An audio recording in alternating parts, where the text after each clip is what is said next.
I rise today not in anger, not in spite, nor to inflame anyone or any branch of government, but to speak as plainly as I can.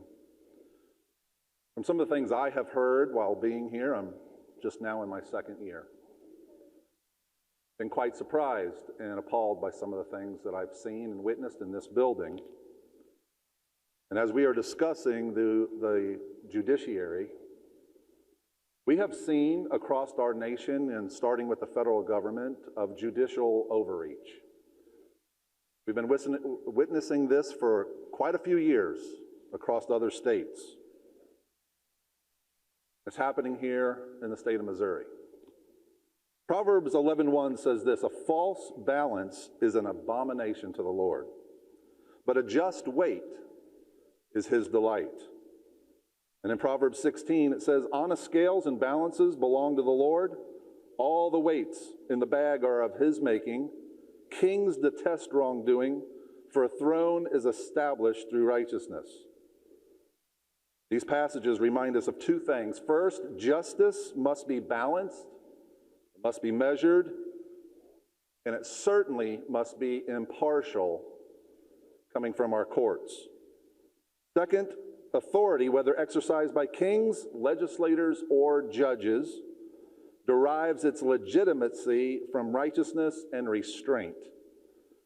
When any branch exceeds its God-given or constitutional defined role, those scales are no longer balanced. And that's a concern. It should be a concern to every one of us. It should be a concern to this chamber and across the hall, the other side of the building.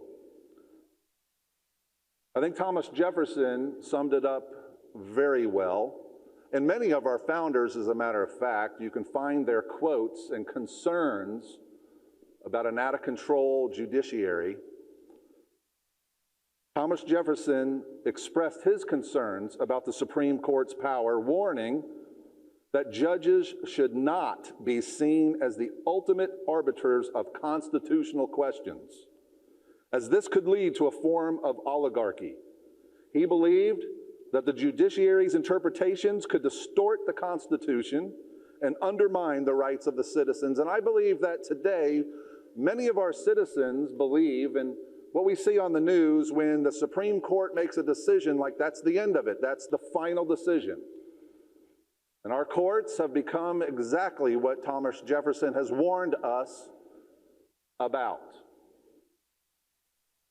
So I'm not standing here today out of disrespect for the courts, but for a deep concern for a recent decision. On Senate Bill 22, when in our statutes we have already law of severability, and they could have removed a section of that bill without disregard for the entire bill. Under our Constitution, as it has already been stated by my colleagues, the legislative branch writes the laws, the executive branch enforces the law, the judicial branch interprets the law. When judges substitute their judgment for that of the people's elected representatives, and I might add this is a misnomer that three branches of a government have equal powers. They have separation of powers. The legislative branch is very powerful.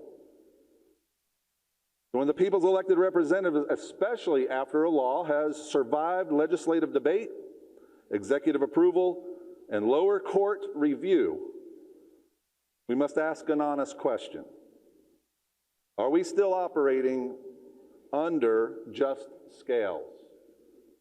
When I will say once again, they have law in Missouri, a statute of severability. The courts could have removed a portion of this bill and allowed it to stand, but they decided to strike it all down. So I call on my colleagues in both chambers to do what we can to rein in an out-of-control court. Because as I've said, we're seeing it on a national level and across the states, and we cannot allow this to stand. If we want to protect the freedom and liberty of our constituents, which really is the purpose of government, is to protect freedom and liberty.